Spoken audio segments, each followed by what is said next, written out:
Irmãos, vamos fazer uso da palavra do Senhor nesta noite. Vamos abrir nossas Bíblias, segundo livro de Samuel, capítulo 7.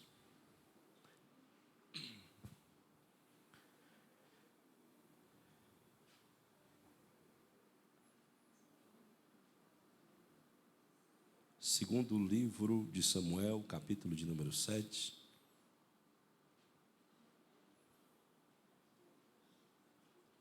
Nos fala de uma aliança que Deus mesmo instituiu com Davi. 2 Samuel, capítulo 7, versículos de número 25 ao versículo 29. Amém? Vamos ler juntos na NAA, Nova Almeida Atualizada, em nome de Jesus. Segundo livro de Samuel, há quem leia 2 Samuel, Só que Samuel não é carta, é livro. Então a gente diz segundo livro de Samuel, Capítulo de número 7, versículos de número 25 ao versículo de número 29. A igreja encontrou? Amém? Glória a Deus. Quem tiver dificuldade, domingo de manhã tem a nossa escola bíblica dominical, você pode vir, aí você vai aprendendo a Bíblia. E aqueles que estão lendo a palavra de Deus diariamente estão já se familiarizando com esses termos, esses nomes, Eu me lembro que a primeira vez que eu li a Bíblia foi na Bíblia do meu pai, e graças a Deus ela era dividida de 3 em 3 livros, aí ficava mais fácil de achar, de botar o dedo, irmã Gatoninha, ia lá em cima, Hoje as Bíblias já não tem mais essa facilidade, aí você tem que dominar ela de acordo aí com a posição do livro em que se encontra. Amém? Vamos ler esse texto para a glória de Deus, versículo 25, versículo 26, 27, 28 e 29. Vamos ler, eu vou ler os textos ímpares e os irmãos os textos pares, e a gente conclui a leitura no verso 29, para nós lermos juntos e aprendermos a palavra de Deus. Diz assim a palavra do Senhor, a oração de gratidão a Davi. E agora, Senhor Deus, quanto a esta palavra que dissestes a respeito de teu servo e a respeito da tua casa, confirma para sempre e faz como tu falastes.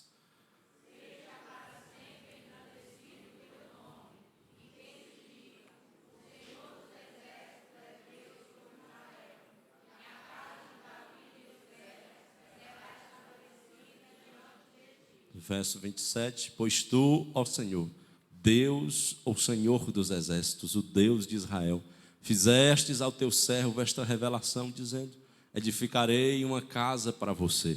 Por isso teu servo se animou para fazer-te esta oração.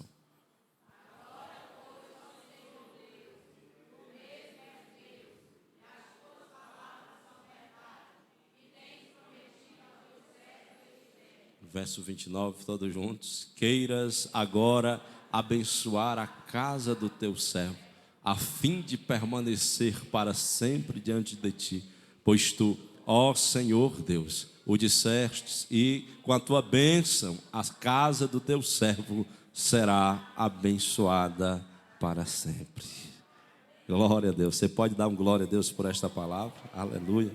A casa do teu servo será abençoada para sempre. Vamos orar por esta palavra em nome de Jesus, para que Deus possa estar falando aos nossos corações e aprendermos aquilo que precisamos da palavra de Deus. Pai, nós te agradecemos e te louvamos essa noite, a tua bondade, teu amor sobre nós. Obrigado, Senhor, por manifestar a nós, meu Deus, a tua salvação, teu Espírito Santo, e, Senhor, nos dar a tua palavra que nos instrui, que nos orienta, que é bússola, que nos faz, Senhor, enxergar os perigos ao nosso redor, que nos faz recuar, Senhor, meu Deus, nas horas em que parecemos que não sabemos para onde recorrer ou a quem recorrer, mas a tua palavra nos orienta a confiar, a aguardar, a saber que o Senhor, ó Deus, está no controle de tudo. Que a tua palavra essa noite nos limpe, tire de nós, ó Deus, aquilo que importa ser tirado, aquilo que não edifica, aquilo, Senhor,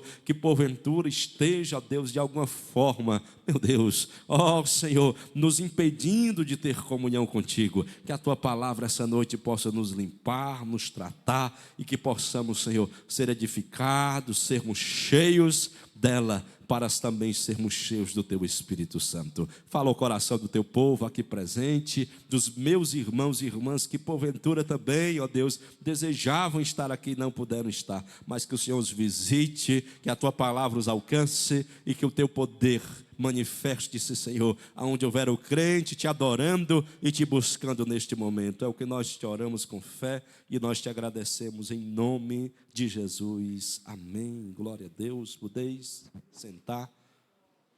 Meus amados irmãos, tomados desta preciosa palavra de Deus, e hoje eu estou comprometido a pregar em 2 livros, né? E aí é uma coisa mais difícil até de se fazer, né? Pregar em um versículo é difícil, quanto mais um capítulo, quanto mais em um livro e quanto mais em 2 livros. Mas hoje eu gostaria de estar resumindo para os irmãos um pouco do contexto do que é o primeiro livro de Samuel e o segundo livro de Samuel. O livro de Ruth nós vamos deixar para a ceia, e lá nós vamos aprender algumas peculiaridades sobre esse resgate, esta salvação de Deus para a nossa vida. Mas esse livro de Samuel é interessante para nós porque, inclusive, eu creio que os irmãos estejam todos juntos, já concluindo esta leitura, quem está fazendo ela regularmente, quem não está, né, vá adiantando, vá se esforçando para que nós juntos possamos até dezembro estar concluindo a palavra do Senhor. Este livro ele é dividido dentro de uma história e de um contexto de transição. Transição tal que ela começa falando de juízes, essa história, e ela conclui falando de um reino estabelecido, pacificado. O próprio capítulo de número 7, versículo de número 1, já vai nos dizer, este processo de transição é concluído, de segundo livro de Samuel, em que não havia mais batalhas, não havia mais inimigos em Israel. Davi já havia conquistado os territórios que haviam ficado, e quando a gente lê essa parte, Davi conquistou os territórios que haviam ficado. É interessante nós resgatarmos isso do livro de Juízes. Quando os juízes, eles tomaram a posição de derrubarem aqueles 7 soldados, aqueles 7 exércitos inimigos, aqueles 7 povos que constantemente brigavam contra o povo de Deus, todavia, embora eles destruíssem aqueles exércitos, todavia, aqueles exércitos ou aquele povo, uma remanescente, uma parte dele ainda continuava viva em Israel. Isso aconteceu até a época de Davi, quando ele, no segundo livro do capítulo 1, capítulo 2 e o 3, de segundo livro de Samuel, ele resolve agora tomar a cidade de Jebus. Até então, Jerusalém não existia e nem era capital como ela é hoje em Israel. Mas lá no livro de Samuel, no segundo livro, os irmãos lendo capítulo 1, 2 e 3 vão perceber que Jerusalém é tomada, Jebus é tomada dos filisteus de vez, dos gigantes, que eles aparecem lá no final do segundo livro de Samuel, 5 gigantes que aparecem de forma poderosa, inclusive brigam grandemente com Davi. Davi não pode contra eles, é necessário que o exército que está rodeando Davi o ajude, o acude e o socorra para que os gigantes sejam derrotados. Mas lá no início do livro, Jerusalém é tomada e ela é edificada a Deus como a grande capital, como o grande centro de adoração, como ela ainda é hoje, e como centro político, do qual o rei, ali, a partir daquele momento de Davi, iria reger toda a nação de Israel. É interessante nós entendermos isso no livro de Samuel, porque quando nós chegamos lá nos profetas, quando nós chegamos no Novo Testamento, em Jesus, quando nós chegamos lá em Apocalipse, que vai falar de uma nova Jerusalém, se nós não entendermos o início de onde ela surgiu, ficamos um pouco desapercebidos sobre a importância política, geográfica, estratégica e espiritual desta cidade para o povo de Deus. Então, aonde é que essa cidade ela se inicia? Lá no segundo livro de Samuel. Então, é um livro importante, que é um livro de transição. O tabernáculo, ele vira uma transição para o templo. O próprio capítulo 7 de segundo livro de Samuel ocorre essa transição. Davi sente o desejo de edificar um templo para Deus. Ele olha para a sua casa e diz: a minha casa ela é toda hibernada, ela é toda construída, madeiras de cedro, madeira boa, aqui eu não sinto frio. E a arca de Deus está numa tenda réia de pano. E aí ele coloca no coração o desejo: eu vou edificar um grande templo maior do que a minha casa para Deus. Só que Deus tinha outros planos para Davi. E aí Deus diz: não, eu não vou agora, nesse momento ainda, desejar habitar com vocês, mas o teu filho, do teu reino, aí ele vai se levantar e ele vai edificar, que é Salomão quem edifica com as plantas. Mas é interessante essa construção de primeiro e segundo livro de Samuel, desse primeiro e segundo livro, que vai fazendo essa transição, de forma que os irmãos que já leram o final do segundo livro de Samuel, dando um spoiler, do livro de Samuel, ele vai lá no final, no último capítulo, no capítulo 24, e a grande ação de Davi, lá no último capítulo do segundo livro de Samuel, não é outra coisa senão comprar o campo de Araúna. E o que foi o campo de Araúna? Que Araúna queria dar de graça, inclusive, para Samuel, para Davi, e Davi ele chegou: eu jamais poderia oferecer. E aí ele fala aquela frase linda, maravilhosa, versículo 3, se não me fala a memória, do capítulo 24, quando ele diz: ofereceria eu a Deus algum sacrifício que não me custasse nada. E o campo de Araúna, para quem leu e não entendeu corretamente, não é nada mais, nada menos que o campo ou o lote de terra onde o templo de Salomão foi edificado. Então o livro de Samuel é um livro de transições. A arca sai de uma cidade chamada Siló. Lá em 1 Samuel, os irmãos devem ter lido isso e visto. A arca está em Siló. É Samuel quem está com esta arca, junto com os sacerdotes da região e descendentes de Eli. E depois os descendentes de que são os descendentes de Zadok, que se tornaram saduceus. E mais à frente, Davi toma essa arca no segundo livro de Samuel e leva a arca e diz: agora ela não vai estar em Siló. O lugar onde a presença de Deus vai reinar não é mais perambulando no meio do mundo, é em um lugar, Jerusalém, a casa de Deus, e ali Deus vai habitar conosco e será lugar de paz para nós. Então este livro, que os judeus, é interessante nós percebermos isso também, os judeus não dividem o livro de Samuel em 1 Samuel e 2 Samuel. Para eles é um livro só. É o livro de Samuel, é o livro onde Deus fala e aonde Deus é escutado pelo povo. No primeiro livro nós vamos ver isso, lá no capítulo 1, que eram raras, e o capítulo 2 deixa isso mais claro ainda, eram raras as aparições de Deus. Eram escassas as palavras do Senhor, mas à medida em que nós vamos lendo o livro de Samuel, capítulo 2, capítulo 3, até o capítulo 10, nós começamos a perceber que Deus deixou de andar em silêncio com o seu povo, que na realidade Deus nunca parou de falar, o povo foi que parou de escutar a voz de Deus. E nós começamos a perceber que agora a palavra de Deus se tornou mais frequente no meio do povo de Deus. Entendendo isto dentro de um resumo, eu estabeleci essa cronologia que fica mais fácil para que os irmãos possam entender, e fui rabiscando alguns pontos que são interessantes a nível de introdução sobre esses dois livros e como eles estão literalmente agrupados como um livro só na palavra de Deus. E hoje, como é um culto de ensino, é importante que os irmãos venham com essa aptidão de aprender a palavra de Deus e de se habilitarem a ouvir esta palavra de Deus e nós extrairmos lições preciosas, lições espirituais para a nossa vida. Primeiro, a fase que é o capítulo 1 até o capítulo 4 de 1 Samuel, que é a história do menino e profeta Samuel. É aquela fase onde ele é revelado, Deus toma para si, Ana consagra a Deus, e depois ele resolve aparecer no meio do povo como profeta, juiz e ainda sacerdote.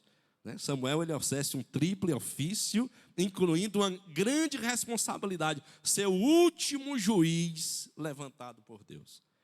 E é um juiz que agrada a Deus, e é interessante que ele não é um juiz de guerras, e os irmãos devem ter percebido isso. Samuel não luta contra os filisteus, Samuel não luta contra os cananeus, Samuel não luta contra povos estrangeiros que estão longe de Israel. Sabe contra Samuel luta? Contra a religiosidade, contra a hipocrisia, contra a falsidade espiritual dentro da igreja, dentro do templo, dentro dali que os filhos de Eli estavam fazendo, contra a profanação ao nome do Senhor, contra a hipocrisia que o povo fazia diante de Deus, mesmo conhecendo a lei. A luta do juiz Samuel não é uma luta carnal, de espada, é uma luta espiritual, para que Deus possa restaurar a nação e trazer um grande avivamento. E isso se conclui lá no capítulo 7 de 1 Samuel, quando vem a grande palavra, depois de Deus trovejar e os filisteus voltarem por terra, porque não conseguiram tomar posse da arca da aliança, não conseguiram tomar posse daquilo que Deus havia lhes dado.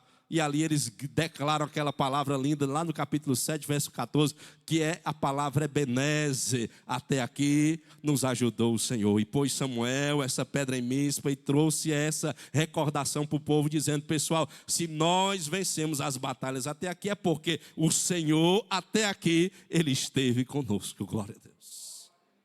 E é interessante essa batalha, como ela foi vencida. Os irmãos devem ter lido isso na palavra de Deus. De um trovão só, Deus destruiu todo o exército. E a voz do Senhor bradou como um trovão, e o povo, ao ouvir aquele trovão, teve tanto medo, mas tanto medo, que se assustou, achando que era um estrondo de guerra, e pensaram: é um exército grande que vem contra nós, e cada um se perdeu no meio daquela batalha por causa do barulho. Ou seja, Deus foi quem venceu a guerra por aquele povo. Glória a Deus por isso. Depois vem a história da Arca da Aliança, que os irmãos conhecem.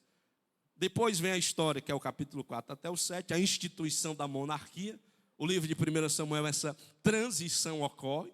E os irmãos devem se lembrar que a história, ela passa por este fato. Primeiro vem uma ordem teocrática, depois vem esta ordem monárquica. E na Bíblia nós vamos ter esse processo entrando em transição. Juízes são aqueles que assumem essa responsabilidade de representar Deus. E depois Deus agora resolve instituir reis para poder estarem governando o povo.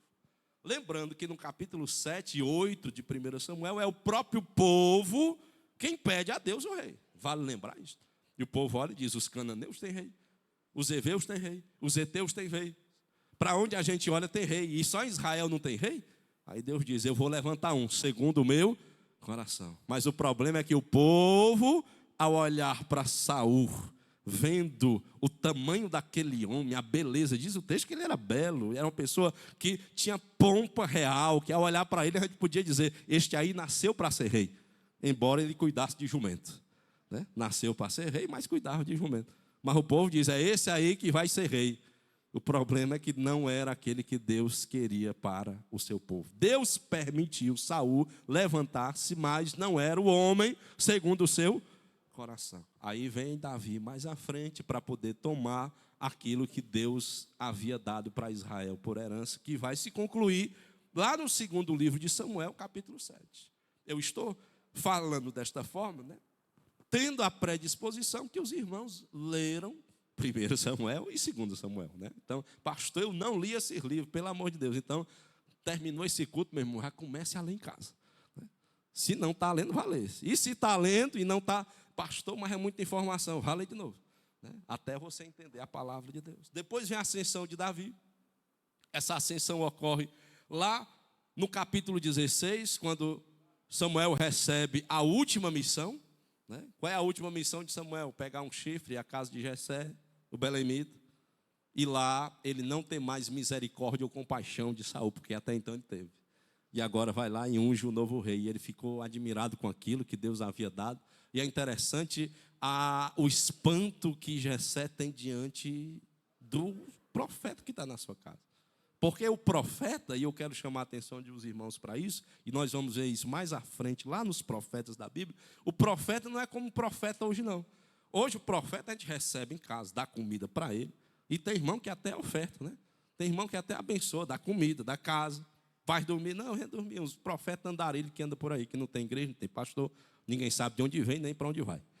Né? Que chega, anda batendo, eu vim profetizar, eu vim orar por você. Aí vem meio-dia, né? Mas a oração dele é outro propósito, é almoçar. Né? Não é orar, né? É almoçar. Meu irmão, eu vim orar por ti, mas não é oração, é um prato de comida, é um banho, é alguma coisa nesse sentido, né? Para poder ser amparado ou socorrido. No caso lá de Jessé, não. Na época, os profetas eram escassos e quando eles levantavam-se para falar para alguém ou ir à casa de alguém, significava que aquela casa tinha problema. É por isso que ele pergunta, o quê? É de paz a tua vinda? Porque para Jessé, o profeta está aqui, Deus vai me julgar. O profeta está aqui, tem alguma coisa errada acontecendo, porque o profeta vinha para revelar o pecado e pedir àquele cidadão, àquela pessoa, àquela casa, que houvesse o arrependimento. E é por isso que ele pergunta, é de paz a tua vinda? Ele diz, é de paz, eu vim aqui pacificamente sacrificar o Senhor, e eu vim também escolher um rei. Né? E aí Samuel agora revela o seu propósito. Dos teus filhos tem alguém que Deus vai levantar, eu não sei ainda, para ser o futuro rei de Israel. Aí passa os meninos tudinho, os meninos bonitos, maravilhosos. Ele olha assim, Elissama parece bonita, Eliabe parece bonita, esses cabos parecem que são o rei. Aí Deus coloca no coração de Samuel o quê? Samuel, não olhe para a sua aparência, olhe para o coração, porque eu não vejo o que está externamente. Pergunte a Jessé se ainda tem filhos. Aí ele faz aquela velha pergunta, acabaram-se os moços? Aí é que Jessé faz a citação do menorzinho que estava perdido, abandonado, chamado Davi. Ele está cuidando das ovelhas lá, mas esse ali não nasceu para ser rei, nasceu para ser pastor. Veja a diferença de Saul, né? Saul parecia que tinha nascido para ser rei, mas era cuidador de jumento. Davi nasceu realmente para ser rei, mas onde é que ele estava? Pastorando ovelhas. E aí Deus chama ele, lá em Salmo, o salmista vai dizer, expressando isso de forma profética, Deus declarando, achei Davi, o meu servo, a quem eu ungi. E aí agora é o momento da unção, só que o problema é que, enquanto Davi está sendo consagrado rei, já tem um rei aonde? Em Israel. E aí os irmãos começam a ver a confusão que há. O ciúme por parte de Saul, sabendo que aquele seria o seu sucessor e não os seus filhos. E aí essa confusão, meus irmãos, perdura até terminar o livro de 1 Samuel. Começa o segundo livro de Samuel e parece que ainda a linhagem de um grupo que está dominando Israel quer governar aonde eles estão e renegam, deixam Davi lá em Hebrom. E essa confusão dura quase que 10 anos.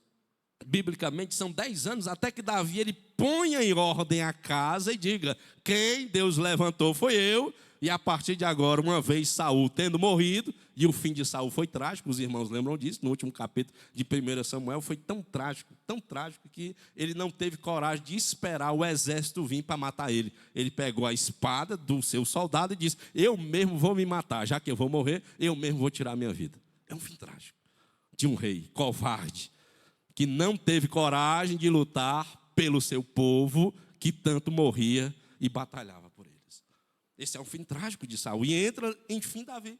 E Davi assume o trono, passa 10 anos em Hebrom e depois mais 30 anos em Jerusalém. Governo de 40 anos. E esse capítulo, agora 5 de 2 Samuel até o capítulo 9, depois vem do 10 até o 24, as dificuldades do reino de Davi. São difíceis, porque os próximos 30 anos de Davi são complicados demais. Davi recebe promessas majestosas de Deus, mas precisa assumir o quê? Grandes responsabilidades. Mas o problema é que na hora em que acabavam as guerras, ou o rei buscava a Deus, ou o rei ia pecar. Tinha hora que Davi buscava a Deus. Capítulo 7 de 2 Samuel, nós vamos ver isso. Quando as guerras se acabaram, onde é que Davi estava? Buscando a Deus. E Deus falava com ele. Mas o problema é que depois, quando estava em guerra, na época em que os reis eram para sair para as guerras, aí onde é que foi Davi? Foi pecar.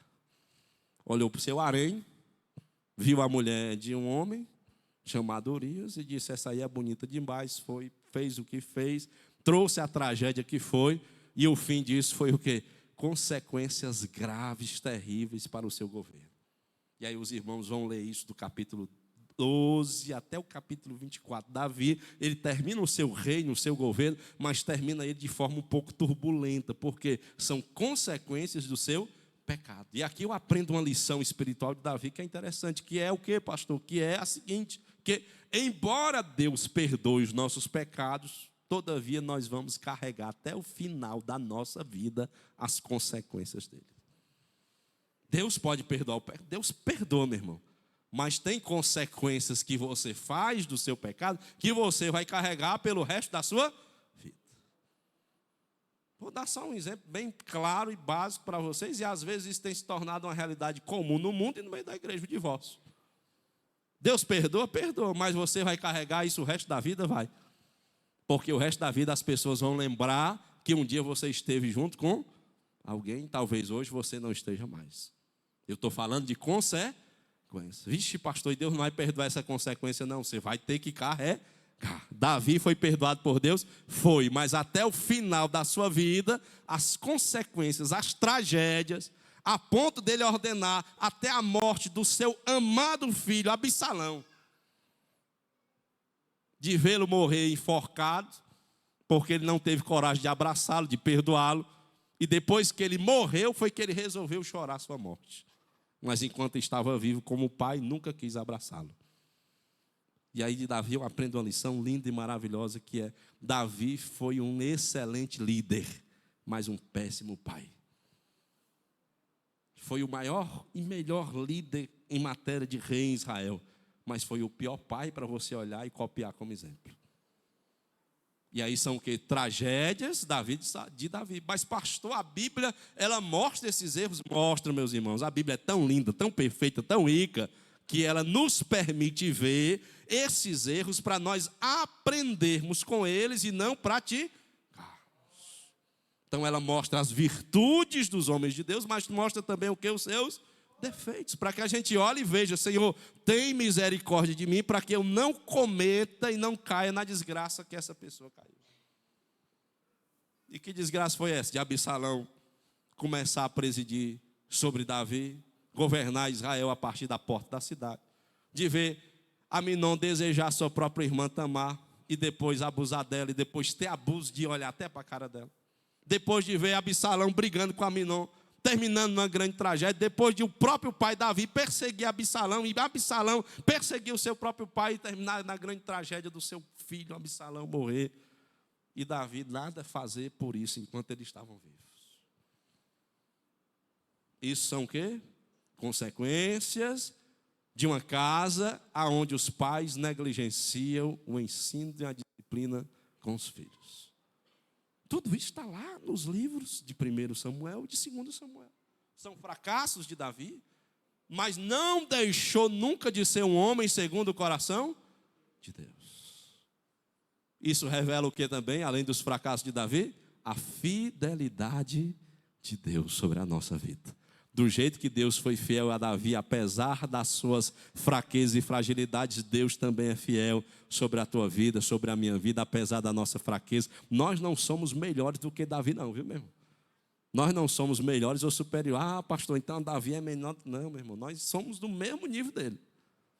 Se nós não vigiarmos, talvez sejamos até piores. Por isso que o crente tem que estar o quê? Toda hora orando e vigiando.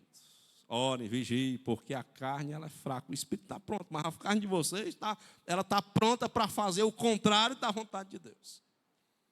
Paulo diz isso: o que eu quero fazer, eu não estou conseguindo. Mas o que eu pelejo todo dia para não fazer, tem hora, meu irmão, que eu não me controlo.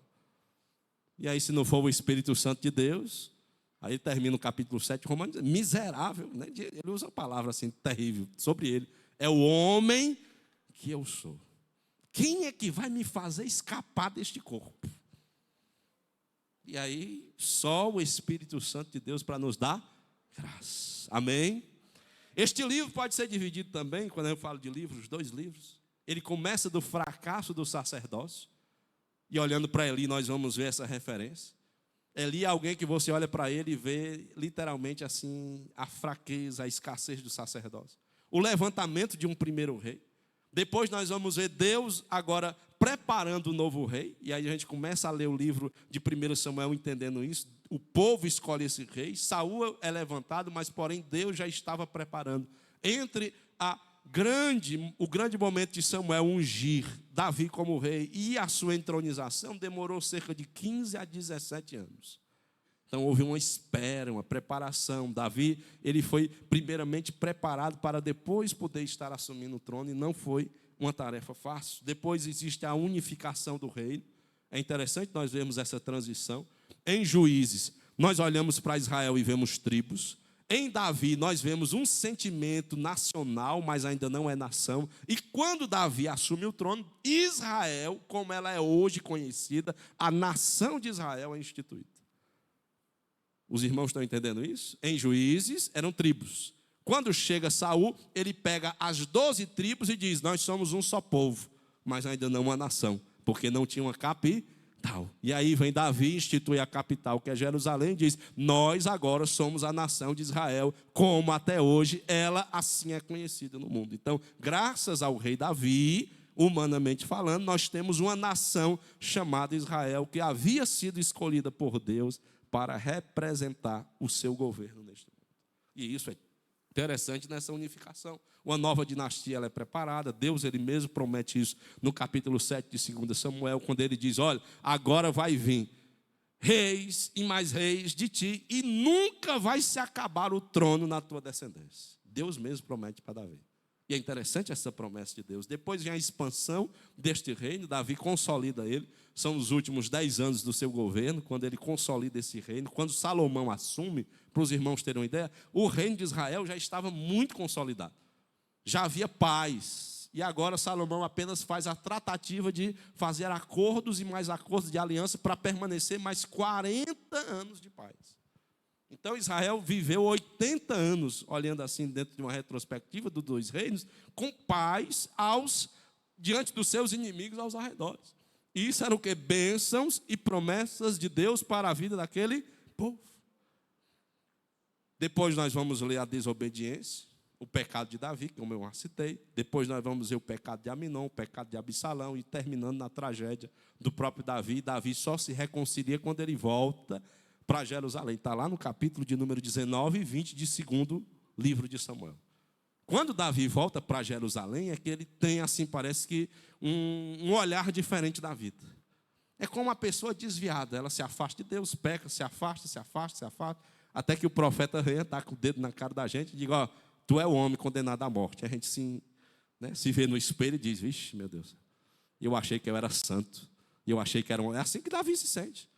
E aí lá no capítulo 32 de Salmo, ele vai orar dizendo: Senhor, enquanto eu não confessei o meu pecado, os meus ossos eles estavam meio que se derretendo, se quebrando dentro de mim. Eu me senti frágil, até que a minha boca se abrisse, a oração da confissão de Davi, até que os meus lábios confessassem os pecados, e aí, enfim, houvesse alegria dentro de mim. Mas enquanto isso não aconteceu, eu literalmente estava sofrendo isso. Davi sofreu 1 ano com isso. Até que o profeta venha, revele o pecado, exponha ele e diga a Davi: Davi, a partir de agora haverá reconciliação na tua vida se você se arrepender. E o nome desse profeta é quem? Natã. E é interessante essa história de Natã, porque lá no capítulo 7 que nós lemos de 2 Samuel, sabe com quem Davi está conversando? Porque a gente lê lá o livro mais à frente de Samuel, a gente acha assim: não, Davi não tinha muito contato, nem gostava de Natã. Davi, na época de paz, consultava Natã. Só que quando ele pecava, ele fugia de Natã. E aqui eu aprendo uma lição interessante: não esteja longe dos homens de Deus, independente de como você está. Ah, pastor, eu estou bem, então vou me aproximar de quem está crente. Aí vou ficar mais crente. Mas, ai, pastor, eu estou tão frio, eu estou com medo, porque aquele irmão pode revelar algum pecado. Não, aí é que você vai se aproximar para aquele fogo ali que está naquele irmão, ele contagiar você, ele fazer você enxergar os seus pecados e fazer você mudar o seu olhar de vida, a sua perspectiva de vida. Davi se afastou de Natã e, consequentemente, levou isso a um pecado, a uma tragédia. E é interessante nós vermos isso a partir desses capítulos de 2 Samuel. Olhando ainda mais, partindo desse olhar mais global desses livros, desses 2 livros da palavra de Deus, olhando agora sobre uma perspectiva de contraste, e aí eu trago agora sobre personagens que o livro aborda. Primeiro nós vamos ter a própria Ana, que é humilde, diferente de Penina, que é literalmente orgulhosa. Nós vamos ter esse contraste. O livro ele vai contrabalanceando muito essas questões dos personagens, aqueles que são bons e agradam a Deus, daqueles que não são bons. Nós vamos ter Samuel, que é o dedicado. Nós vamos ter do outro lado Ofni, Finéias, que são literalmente degenerados. Nós vamos ver pessoas boas para Deus. Nós vamos ver pessoas que tiveram a oportunidade de servir a Deus e não quiseram. enquanto Samuel obedecia fielmente a Deus e nenhuma das palavras que Deus colocava da sua boca caía por terra até que se cumprisse. Do outro lado tinha lá os filhos de Eli, que metiam a mão, pegavam as melhores porções, comiam, não esperavam o sacrifício nem terminar e brincavam com as coisas de Deus. O resultado foi uma tragédia terrível. E o pai batia palma, não repreendia.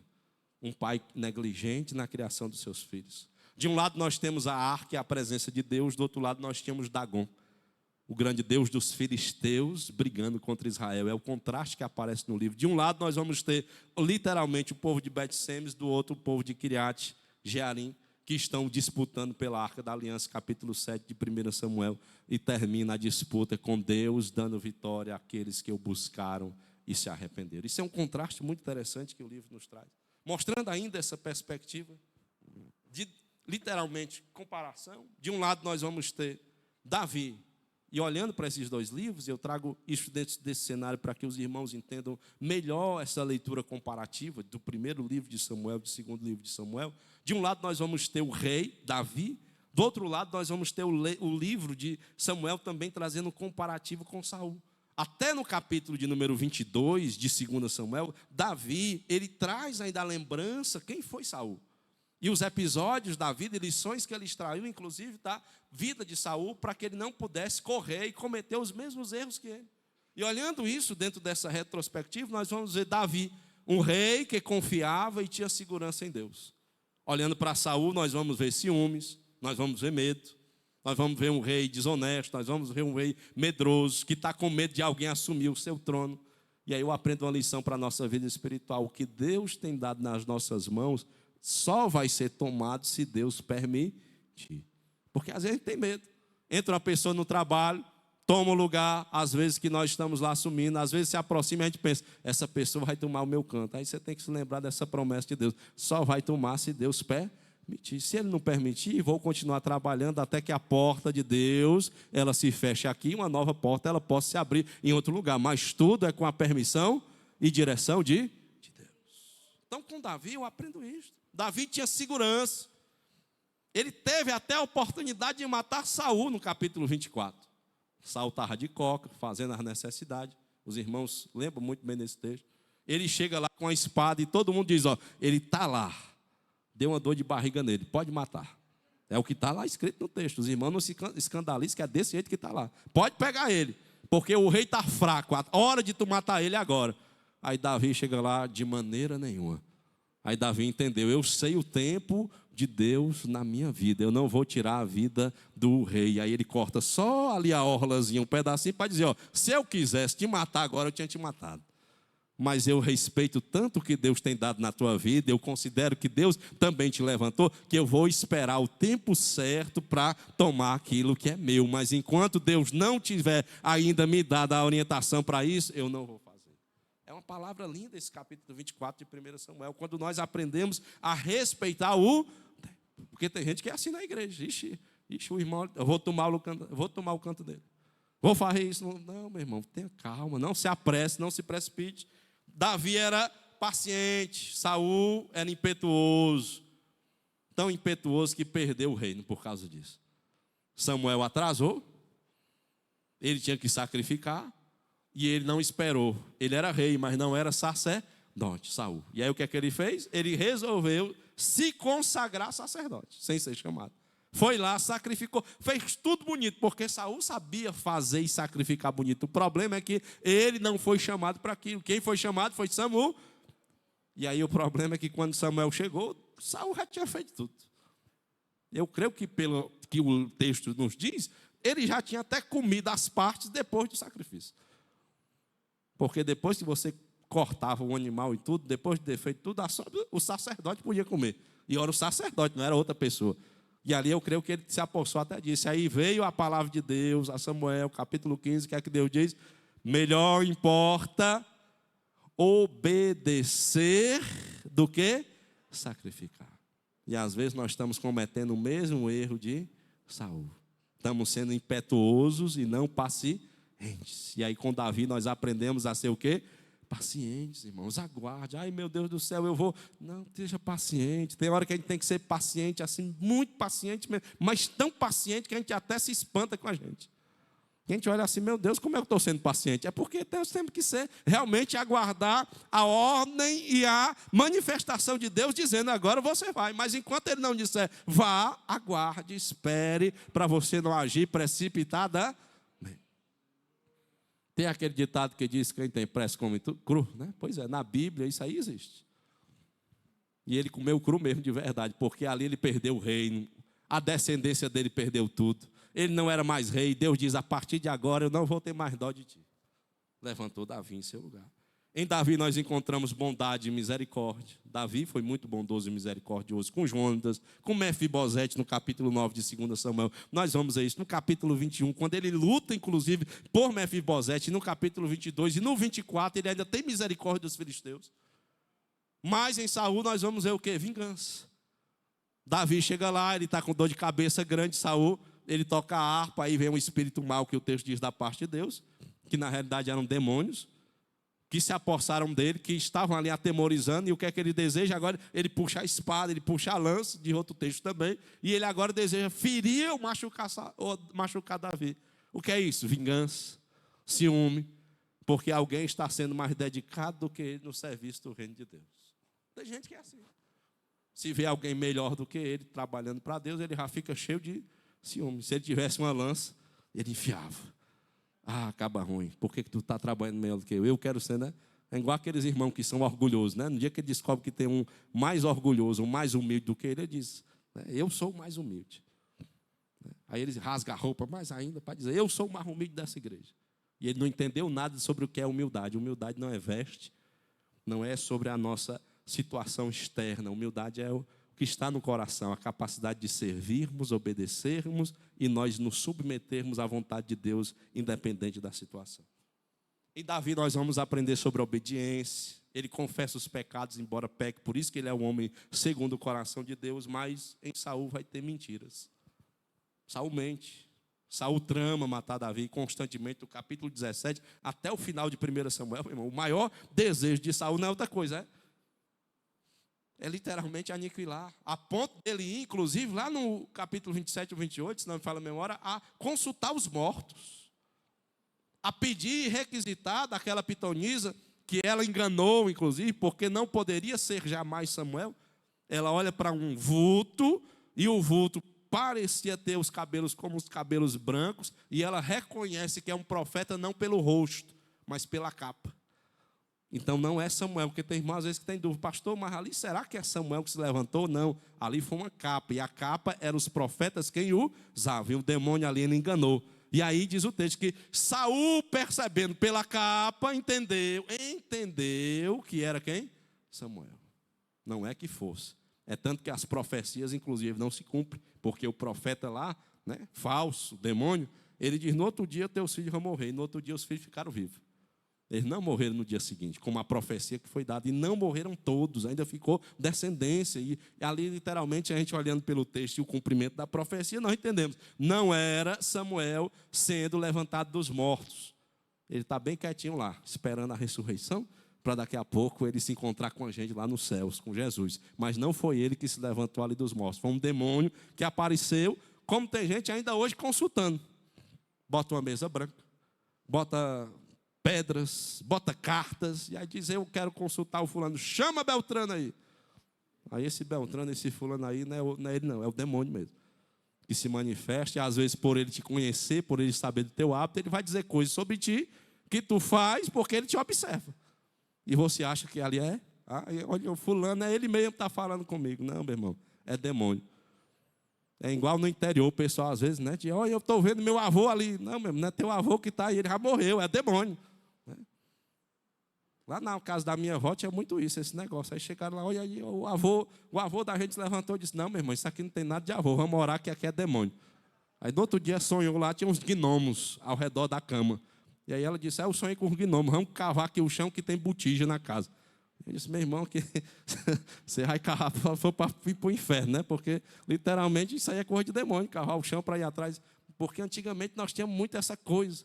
Né? Aí vamos consultar os mortos que eles vão. Não, meu irmão, o crente não consulta os mortos. Deus é um Deus dos vivos. Deus não é Deus de morto. E se Samuel morreu, morreu, como diz o texto de Hebreus 9, 27, uma vez morto, o que se segue é o juízo. Morreu, segue-se o juízo. Então, pelo amor de Deus, se alguma visagem aparecer para você que é crente, repreenda. É o demônio, viu? Ai, pastor, eu vi ali o vulto do meu irmão, da minha irmã, do meu pai. Meu irmão, repreenda. Sai daqui, Satanás. Porque ali não é Deus, não é literalmente ninguém conhecido de você. Não. Mas Davi, ele era obediente, Davi era humilde. Enquanto Saul, literalmente, ele era o quê? Orgulhoso. Tão orgulhoso ele era que literalmente resolveu tirar sua própria vida, ao invés de morrer de forma respeitosa, como ele deveria. Olhando mais ainda agora, afunilando um pouco os personagens que se encontram, olhando para as suas características, e agora vem lições espirituais para nós, que esses dois livros, eles nos trazem, eles nos inspiram, eles nos mostram. Primeiro nós vamos ver Ana, no primeiro livro de Samuel, uma mulher graciosa, uma mulher piedosa. É interessante que o seu próprio nome, Ana, ela já significa isto, aquela que é graciosa, aquela que é literalmente...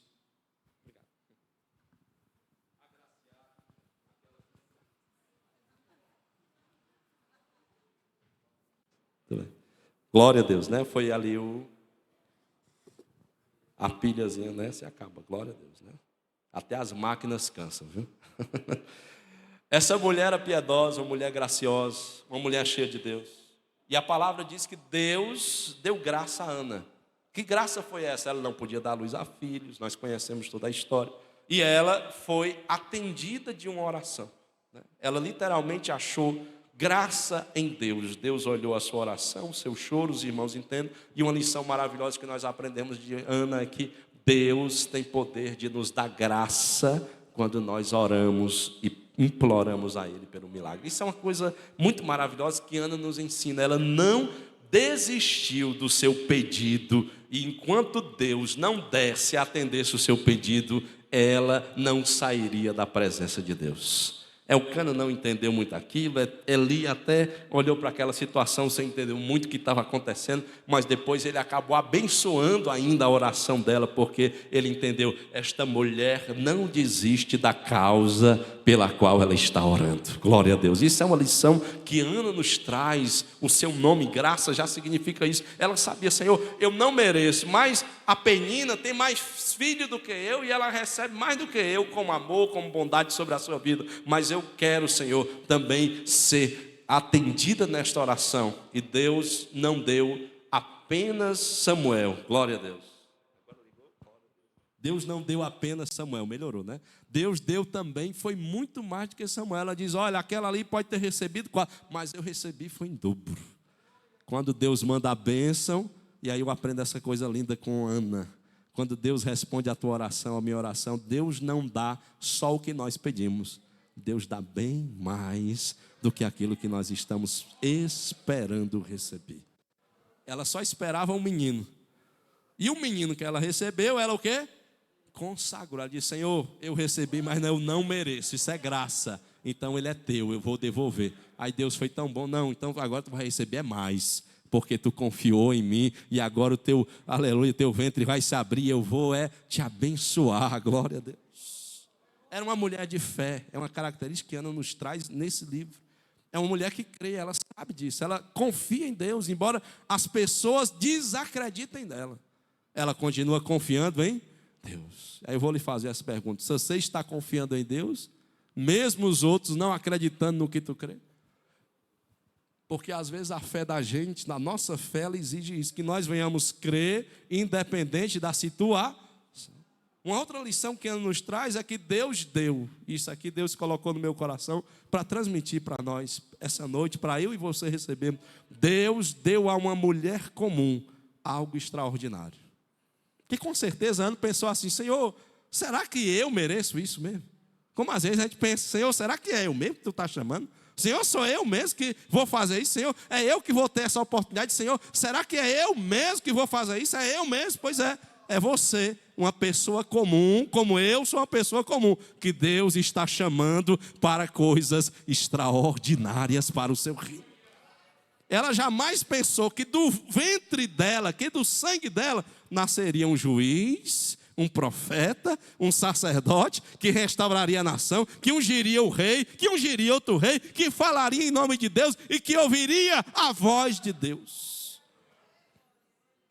Às vezes nós não sabemos, mas Deus já tem eventos extraordinários para fazer na nossa vida. Pessoas comuns como nós, pessoas que olham e dizem, Senhor, mas eu não mereço, Senhor, mas é eu mesmo que vou. Somos nós mesmos, as Anas que Deus está levantando neste tempo para fazer a obra dEle, e Ele usar a nossa vida para esta geração. Ana nos ensina isso. E Ana nos ensina que devemos consagrar. Você tem consagrado o que Deus tem te dado? Porque às vezes Deus nos dá, mas nós achamos assim, isso é meu. É fruto do meu esforço, é fruto do meu trabalho. Ela poderia dizer, não, esse menino é meu, eu passou 9 meses na minha barriga. Sabe Deus as dores que eu tive. Mas a primeira coisa que ela faz ao receber é dizer, Senhor, eu te pedi. E eu sei que foi o Senhor quem me deu. E eu sei que é teu. E por isso que eu estou te devolvendo o que é teu. Ela está reconhecendo, dizendo, Senhor, eu sei que até agora eu vivi sem ter, mas eu estou reconhecendo que, tendo ou não tendo, tu continua sendo Deus sobre a minha vida. Você tem consagrado a Deus o que Deus tem te dado, o que Deus é? E às vezes tem irmão que é assim, que ele diz, né? Ele compra um carro, aí ele bota a primeira frase, propriedade exclusiva de Jesus. Mas ele não leva um crente dentro desse carro. Ele vai para todo canto, menos para a igreja. Mas ele diz, isso aqui é de Jesus. Não sei qual é esse Jesus, né? Só se for outro Jesus da vida, mas o da Bíblia não é não. Porque da Bíblia nós devemos o quê? Viver uma vida de dedicação ao nosso Deus. De outro lado nós temos Eli, negligente. Eli que literalmente é um pai negligente, um sacerdote negligente, um líder negligente, um juiz negligente. Por causa dele, eram raras as aparições de Deus. Só que é interessante nós vermos o último dia, e eu fui escrevendo isso, vendo o texto, e olhando e observando a tragédia que foi a vida dele.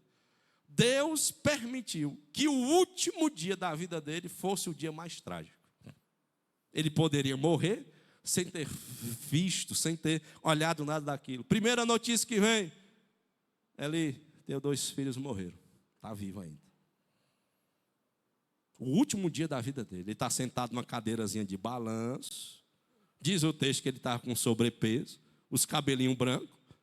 Já não tinha mais condição de pastorear aquele povo. Estava negligente naquilo e só na cadeirinha se balançando para lá e para cá. Na sua redezinha ministerial, né? Se balançando para lá e para cá. Enquanto isso, vem as notícias de tragédia. Eli, teus 2 filhos morreram. Enquanto ele escuta isso, está se balançando, ainda não dá tempo nem de parar o balanço. Eli, levaram a arca da aliança. E agora, o que vai ser de nós? Enquanto ele escuta de um lado e escuta do outro, vem outro correndo e diz, Eli, a tua nora acabou de dar luz e morreu. Aí ele fala, meu Deus, o que é isso? Aí vem outro e diz, mas tu nem sabe o nome que ela deu para o menino. E acabou. E acabou, vem de cabode, né? E acabou-se. A palavra em hebraico é, e foi a glória de Deus. Aí diz assim, ali literalmente disseram, acabou a glória, acabou o reino, acabou a maravilha, acabou tudo. E diz a palavra de Deus que enquanto ele se balançava e ouvia essas palavras péssimas de tragédia, ele virou assim um pouquinho para trás devido ao peso, e a cabeça não aguentou esse peso da inclinação e quebrou, foi o pescoço. E o último dia da vida dele foi pior do que o primeiro. Tudo por causa da negligência. Aí vem uma lição para mim e para você. Não faça nunca, nunca, nunca a obra de Deus negligentemente. Está lá em Jeremias, se não me falha a memória, 48:10, que vai nos dizer isso. Maldito é o homem que no tempo da guerra, ao invés de puxar a espada, coloca de novo em banhazinha. E ele diz, eu não vou lutar, eu vou ficar na minha. É maldito. Maldito é aquele que em tempo de guerra, ele vai para a batalha, mas ao invés de ir para a batalha, ele fica ali. É igual o irmão, ele sabe que está na escala, mas ele não vem. É igual o irmão, ele sabe que vai pregar, mas ele não ora. Ele sabe que vai cantar, mas não ensaia. Ele sabe que vai tocar, mas não pega as notas. Aí fica aqui. E eu só olhando, Jesus, né? Eu acho que até eu toco mais. E é porque eu não sei tocar. Maldito é aquele que faz a obra de Deus relaxadamente. Tem um preço para isso, pastor? Tem. O preço que ele pagou, eu e você podemos pagar também. De ver os filhos afastados. De ver tragédias acontecendo. De ver notícias péssimas chegando. Antes de Deus tirar a nossa vida. Pastor, isso pode acontecer. Se aconteceu com um homem de Deus chamado Eli, quanto mais nós, meu irmão. Pastor, o que é que eu tenho que fazer então? Eclesiastes 9:10. Tudo o que vier a tua mão a fazer, faz conforme a tua força. Se você prega 10 minutos, pregue com força os 10 minutos. Se você canta 2 louvores, canta com força esses 2 louvores. Se você evangelize com força. Faz conforme a tua força. Seja forte na batalha, diz Joel 3:10. Diga ao fraco, eu sou forte. Pastor, não sei nem pregar, não sei nem cantar. Seja forte, meu irmão. Erga o pescoço. Endireite. E diga, eu estou servindo a Deus. Eu não posso ser negligente com a obra dele, porque eu sei que se eu não fizer, eu sei que eu vou pagar o preço. Quem está entendendo, diga amém. Porque não dá para dar glória a Deus não, meu irmão, com um negócio desse. Até nós temos medo de quebrar nosso pescoço com um negócio desse. Eu tenho medo. Diga assim, Jesus, que eu não seja ali para quebrar o pescoço, mas que eu seja atento. Para dar tempo eu me arrepender e pedir perdão para não ouvir essa tragédia. E acabou-de. E foi-se a glória de Deus. Do outro lado nós temos Samuel, servo fiel. Nascido em tempo de crise, meu irmão. Nasceu em uma época em que eram raras as palavras de Deus. Foi consagrado ao Senhor, como nós também somos. Aceitou as mudanças do seu tempo. Porque às vezes nós estamos fazendo a obra de Deus e não aceitamos as mudanças. Quer ver isso? Primeira vez que botaram data show na igreja. Lá no Templo Central, na época do pastor Emiliano. Alguém gritou e diz, o fogo do diabo está no altar de Deus. Hoje o fogo do diabo está em todo altar das igrejas, né? Para aquele que falou isso. Mas não é fogo do diabo. Isso é o quê? É um instrumento didático que serve para nós lermos as palavras de Deus, que serve para nós cantarmos a letra, que serve para o visitante ouvir e ler a palavra de Deus e nos acompanhar. Isso é o quê? Uma mudança de tempo.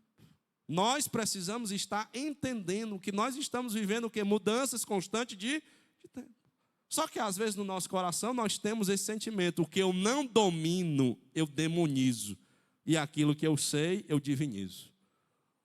Às vezes tem esse sentimento. A internet eu não domino. É cor do cão, do diabo. É não, meu irmão. Ela é do diabo para aquele que já não presta. Mas para quem é crente, a internet pode ser uma bênção de Deus. Ela pode ser uma bênção de Deus. Como assim, pastor? Hoje eu faço faculdade sem pisar na faculdade, lá de casa. Eu só ligo lá a máquina e o professor fala por mim, eu não sei nem onde é que ele está. Eu só sei que eu escuto a voz dele, e estudo e aprendo, depois escrevo, faço prova. E aí, se ele quiser me aprovar lá de onde ele está, ele me aprova. Se quiser me reprovar, me reprova. Mas eu nunca vou ter um contato pessoal com ele. Isso é o que? Uma bênção de Deus. Mas eu posso usar a internet para me estragar a minha vida. Usando como? Só as redes sociais. Matando meu tempo, vendo a vida dos outros. E não fazendo algo de bom para mim, para a minha vida. Então, nós precisamos estar atentos às mudanças do nosso... Ele entendeu, acabou o tempo dos juízes. Chegou o tempo dos reis. E ele entendeu, eu sou o último juiz. E eu vou levantar um novo rei. Se ele quisesse teimar com Deus, teimaria, pastor? Teimaria e morreria. Mas Samuel viveu e foi no dia da sua morte, diz assim a palavra de Deus falando sobre ele. E hoje caiu um príncipe em Israel. É assim que é citada a morte de Samuel. E hoje tombou, e hoje caiu um príncipe. Olha a palavra que é dada para ele. Olha a homenagem que a Bíblia dá para este homem de Deus. Diz, e hoje um príncipe de Deus de Israel caiu. E ele nem príncipe era, Mas para Deus, ele estava onde? Sentado no meio dos príncipes, na presença de Deus, como nós estamos. Foi um agente de transformação, mudou Israel e foi um profeta para a sua geração. Olha que lições maravilhosas Samuel nos traz. Um homem à frente do seu tempo. Do outro lado temos Saul, rei instável, não tinha alicerce espiritual. Quando foi chamado, estava cuidando de jumento, como eu já falei. Ao invés de estar combatendo, não combateu. Era um grande de altura, um homem grande, maior de Israel, mas era não, pequeno velho, de espiritualidade. E aquele cabo, ele está aqui 40, 30 anos, pastor, eu estou com mais ainda é um menino. É um Eliú, ao contrário, lá do livro de Jó. Porque o Eliú é jovem, mas é maduro. Enquanto isso, ele faz, lá no livro de Jó, é o mais velho, mas é o mais teimoso. Pense no cabo rei teimoso. Dá vontade de entrar naquele livro, lá em Jó, e assim partir para cima dele. Meu irmão, te converte. Pensa no homem valente, aquele ali faz. Segundo a minha tradição, segundo o que eu aprendi, é assim. É o que ele diz lá no livro de Jó. E vem ali, eu diz, não, o mais jovem, não. Deus é sábio em seus conselhos. E o último grande conselho dele, capítulo 37, verso 14 de Jó, ele dá um conselho lindo para Jó. Ele diz, olha Jó, para de falar, para de questionar, para de pensar, para de murmurar, para de tudo. E começa a contemplar as maravilhas de Deus. É o conselho que ele dá para Jó. Aquilo ali é lindo, é uma palavra rica. Ele diz, olha, para e considera o que Deus é e o que Deus tem feito na tua vida. Quando tu parar, aí Deus vai fazer coisas extraordinárias no teu meio. Era um guerreiro, mas não foi pastor. Do outro lado, nós vamos ter Jonatas, um príncipe e amigo generoso. Jonatas se tornou amigo pessoal, inclusive, de Davi. Otimista, ele foi nas batalhas. Na hora que Davi mais pressou, capítulo 20, 21 de 1 Samuel, ele não tinha a quem recorrer e pedir ajuda naquele momento. Quem se aproximou para ajudar e morrer, se possível fosse por ele, foi Jonatas. Fizeram aliança, não se importou com o poder. Eu acho lindo isso em Jonatas. Era o príncipe, mas estava disposto a morrer por um plebeu. Às vezes nós, só porque eu agora sou diácono, presbítero, eu agora sou líder. Aí nós não estamos dispostos mais a servir. Na obra de Deus é o inverso. Quanto mais nós temos de título, mais serviço nós temos. Quanto mais nós somos chamados para fazer, mais disponibilidade para servir nós devemos também ter.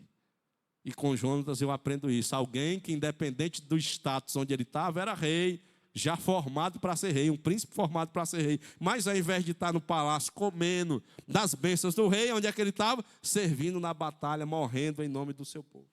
Era honesto, disposto a se sacrificar pelo seu amigo Davi. E não ganhou a coroa terrena. Ele não foi coroado.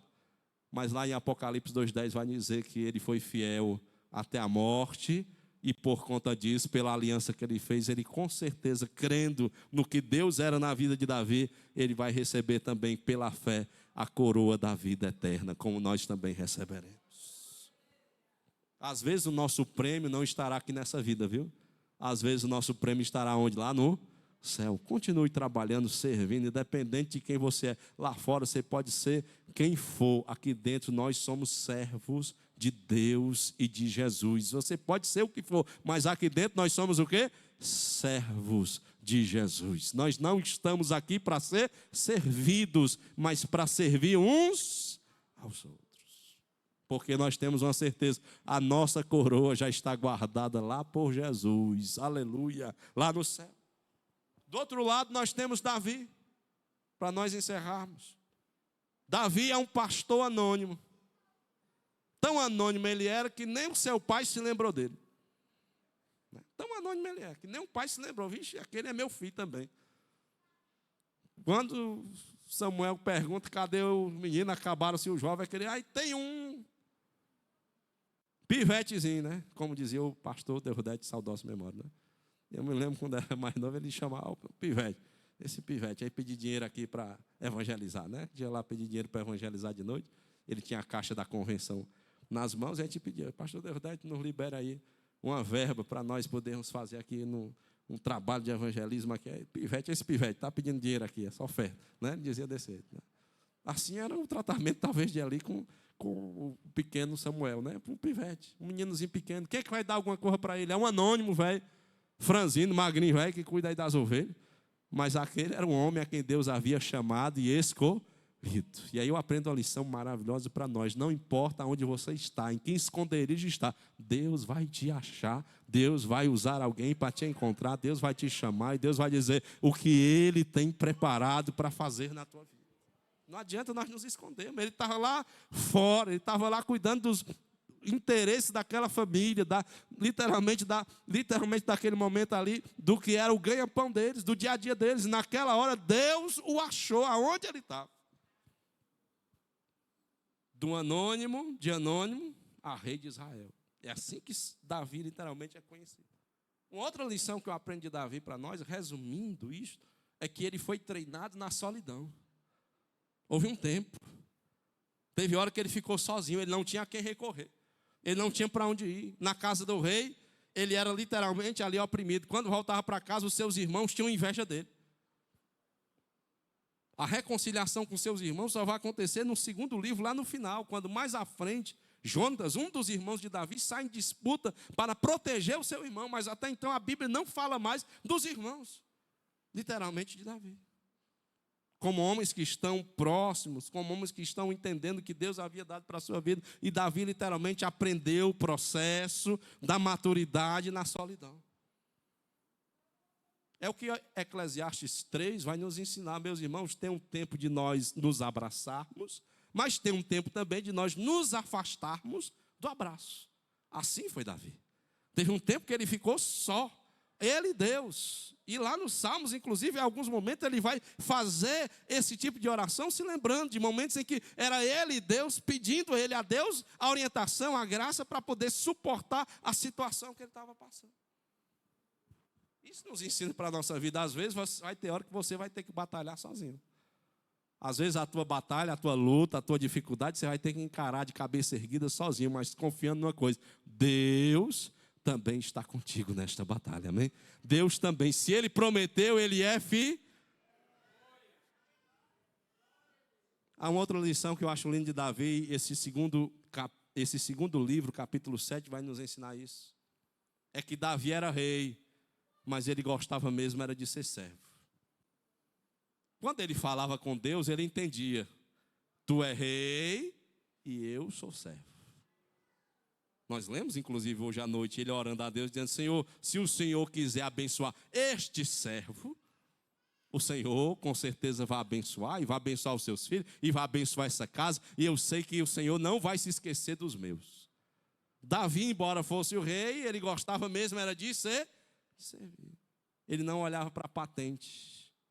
Às vezes nós estamos assim dentro da casa de Deus: não, pastor, quando eu for isso, quando eu for aquilo, quando eu tiver... Não, meu irmão, sirva hoje, do jeito que você está, do jeitinho que você está. É desse jeitinho que Jesus gosta.